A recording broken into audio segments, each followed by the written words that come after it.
TPH is ናቲ ዛሬም በአዲስ ቪዲዮ ተመልሻለሁ። ትንሽ ጠፋ ብለን ነበር። እስኪ አለ ነው ተመልሰናል። ዛሬም በአዲስ ቪዲዮ ከች ብያለሁ ማለት ነው። እንግዲህ ሰሞኑን የተወሰኑ ሳምንታት ትንሽ ጠፋ ብዬ ነበር።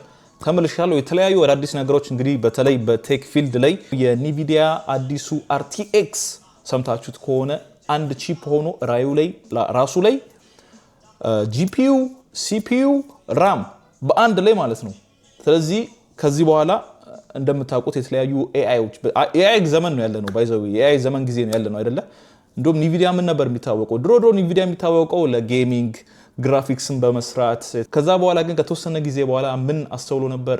ኒቪዲያ አርቲፊሻል ኢንተለጀንስ ላይ በጣም ፉሊ አተኩሮታቸውን አድርገው ነበር ማለት ነው። በዛ ምንድን ማድረግ ጀመሩ? የተለያዩ ቺፖችን ፕሮዲዩስ ማድረግ ጀምረው ነበር።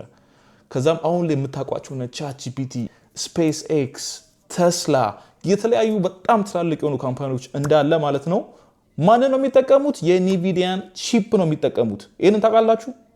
ኒቪዲያን ፕሮዲዩስ የሚያደርጋቸውን ቺፖች ነው የሚጠቀሙት ማለት ነው። በአሁን ጊዜ የኒቪዲያ እንግዲህ አጠቃላይ ዋጋው ከ5 ትሪሊየን በላይ እንደሆነ ታውቃላችሁ?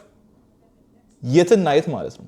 ስለዚህ እጅግ በጣም ፓወርፉል ሆኗል ማለት ነው። አሁን ደግሞ በቅርቡ ደግሞ እናመጣዋለን ያሉት የሚያስተዋውቁት RTX ላፕቶፕ ምንድነው የሚያደርግላችሁ? አሁን ባጭሩ ላስረዳችሁ ምን እንደሚያደርግ ማለት ነው። ከዛ በፊት ግን ቻናላችንን ሰብስክራይብ ማድረግ እንዳይረሳ። እንዲሁም እዚህ ጋር ኤኒዌይስ ቻናላችንን ሰብስክራይብ ማድረግ እንዳይረሳ። ስለ RTX ላፕቶፕ እናወራለን። ከዛ በመቀጠል ደግሞ ስለዚህ ስለ ኒቪዲያ RTX ሱፐር ኮምፒውተር እጃችሁ ላይ ሊገባ ይችላል ማለት ነው። ዋጋው እንግዲህ ገና ግምታዊ ዋጋ ነው ያለው። ኤግዛክትሊ ዋጋው ስንት ሊሆን እንደሚችል አይ ዶንት ኖ 4000 ይባላል 5000 ይባላል አይ ዶንት ኖ። ገና እነሱ ሪሊስ አላረጉትም፣ ግን እዛ አካባቢ ይገመታል። ስለዚህ ኒቪዲያ RTX ላፕቶፕ ምንድነው ምን ነገሮችን ነው ይዞ የመጣው የሚለውን እንመለከታለን። ስለዚህ እጃችሁ ላይ ሁላችሁም imagine having the power of an AI ሱፐር ኮምፒውተር ማለት ነው right on your desk። ምንም ትልቅ የሆነ ዳታ ሴንተር አያስፈልጋችሁም። $1 ቢሊዮን የሚያወጣ በጀት አያስፈልጋችሁም። you only need one device። ይሄ ዲቫይስ ምን ይባላል? ኒቪዲያ RTX ስፓርክ ይባላል። ኒቪዲያ በቅርቡ እንግዲህ RTX ስፓርክ የተባለውን ላፕቶፕ እያስተዋወቀ ይገኛል። ይህም ዲዛይን የተደረገው የተለያዩ ለዴቨሎፐሮች፣ ለስቱደንቶች እንዲሁም ደግሞ ለክሬተሮች ነው። እንግዲህ በኒቪዲያ ፓወር የተደረገው ይህ ሌተስት AI ቴክኖሎጂ it will run very powerful AI models ሎካሊ ነው። እነዚህ AI ሞዴሎች ራን የሚያደርጉት ሎካሊ ነው። ከምንም አይነት ኢንተርኔት ጋር ኮኔክት ማድረግ አይጠበቅባችሁም። ይህ ማለት ምንም አይነት ዴታ ወደ ክላውድ መላክ የለበትም ማለት ነው። ይህ ምን ማለት እንደሆነ ልንገራችሁ። በዚህ መንገድ የተለያዩ AI አሲስታንቶችን ራሳችሁ ክሬት ማድረግ ትችላላችሁ።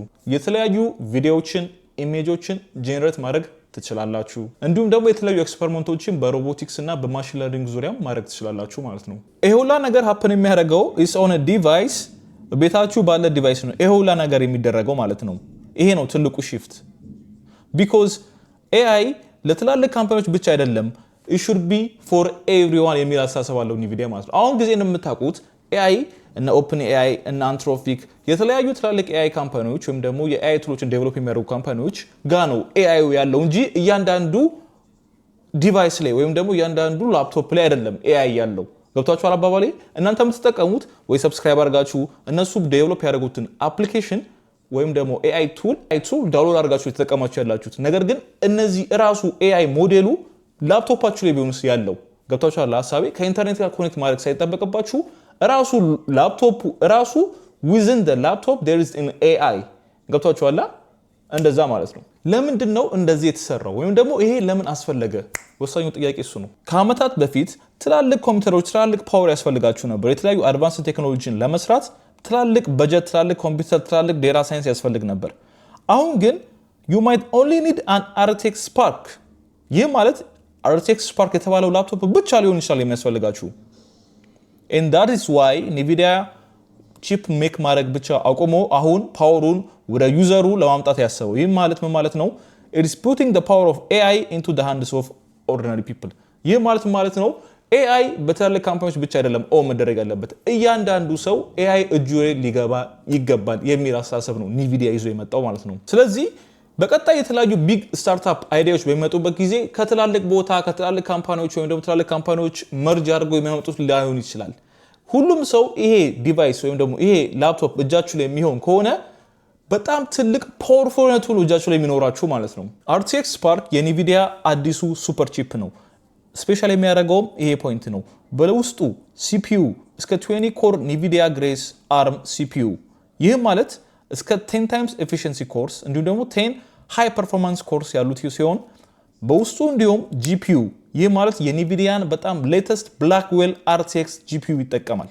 ሌላው ደስ የሚለው ነገር ከዚህ በፊት ትራዲሽናሊ CPU እና GPU ሰፓሬት ነበሩ።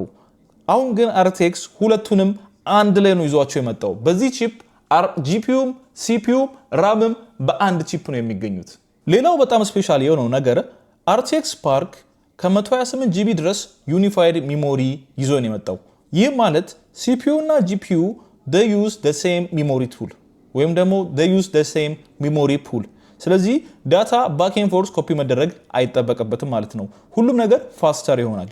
ስለዚህ ኒቪዲያ ምንድነው እየሰራ ያለው? ኮምፒውተሮቹ የሚሰራቸው ኮምፒውተሮች ለኤአይ እንዲሆኑ ተደርጎ ነው የሚሰሩት። ኤአይ ኤጀንቶች ኮምፒውተራችሁ ላይ እንዲኖሩ ይፈልጋል አይደለ? ስለዚህ እነዚህ ኮምፒውተሮች ኦሬዲ በጣም ፓወርፉል ሆነው ሲመጡ ማለትም CPU፣ GPU፣ RAM እንዲሁም ደግሞ ዩኒፋይድ ሚሞሪ ይህ ማለት ዳታ ሼር ይደረጋል። ዩኒፋይድ ሚሞሪ ነው ያላችሁ። ዳታ ወደዛ ከCPU ወደ GPU ኮፒ አይደረግም። ዩኒፋይድ ነው ሚሞሪው ማለት ነው። ሼር ነው የሚያደርጉት ዴታውን። ይህም እጅግ በጣም ፋስት እንዲሆን ያደርጋል ማለት ነው። ስለዚህ ኮምፒውተራችሁ ኢማጂን how fast እንደሚሆን ማለት ነው። በተለይ ደግሞ ፓወርፉል የሆኑ ነገሮችን ለመስራት የሚፈልጉ ከሆነ እጅግ በጣም ምርጥ ነው ማለት ነው። ይህም ኒቪዲያ RTX Spark። ስለዚህ ቀጣዩ ዘመን ስናጠቃልል የዛሬው ቪዲዮአችን በቀጣዩ ዘመን ምንድነው የሚሆነው? ቀጣዩ ኤራ ኮምፒውተሮች የሚሰሩት ለኤአይ ኤጀንቶች ነው። በቃ ባጭሩ ይሄ ነው። ኮምፒውተሮች የሚሰሩት ኒቪዲያ እያሰበ ያለው ምንድነው? ቀጣይ የሚሰሩት ኮምፒውተሮች እንዳለ መሆን ያለባቸው ላያቸው ላይ ኤአይ ኤጀንትን በቀላሉ ዴቨሎፕ ማድረግ መቻል አለብን። እነዚህን ዴቨሎፕ የምናደርጉ ደግሞ ኤቭሪ ኢንዲቪጁዋል ይሄን ማድረግ መቻል አለበት የሚለው ሐሳብ ያላቸው። በትላልቅ ካምፓኒዎች ብቻ አይደለም ኤአይ መደረግ ያለበት፣ በሁሉም ሰው እጅ ላይ ይሄ ዲቫይስ መገኘት አለበት። RTX Spark የተባለው የኒቪዲያ ዲቫይስ በሁሉም ሰው እጅ ላይ መገኘት አለበት። ዩኒፋይድ ሚሞሪ ይጠቀማል። CPU፣ GPU አንድ ላይ ነው ያለው። RAM ሶስቱም አንድ ቺፕ ላይ ነው ያለው። ይህ ማለት ሱፐር ኮምፒውተር ነው ያላችሁ ማለት ነው። ስለዚህ ፓወርፉል የሆኑ እንዳልኳችሁ እጅግ በጣም ፓወርፉል የሆኑ እንቅስቃሴዎችን እጅግ በጣም ፓወርፉል የሆኑ አክቲቪቲዎችን፣ ዴቨሎፕመንቶችን፣ ክሬሽኖችን መስራት ትችላላችሁ ማለት ነው። ሁላችሁም ሱፐር ኮምፒውተር ኬሪ አድርጋችሁ ነው የምትንቀሳቀሱት ማለት ነው። ስለዚህ በዛሬው ቪዲዮ የተመለከትነው ስለ ኒቪዲያ RTX Spark አዲሱ ላፕቶፕ ነው የተመለከትነው ማለት ነው። በቅርቡ ይለቀቃል ተብሎ ይታሰባል። ዋጋው እንዳልኳችሁ ገና አልታወቀም። ሞር የሚሉት ነገር እንግዲህ ይጠበቃል ማለት ነው። ለዛሬ የነበረው ቪዲዮ ይሄን ይመስል ነበር። በሚቀጥለው ቪዲዮ እስከምንገናኝ ድረስ ይመቻችሁ።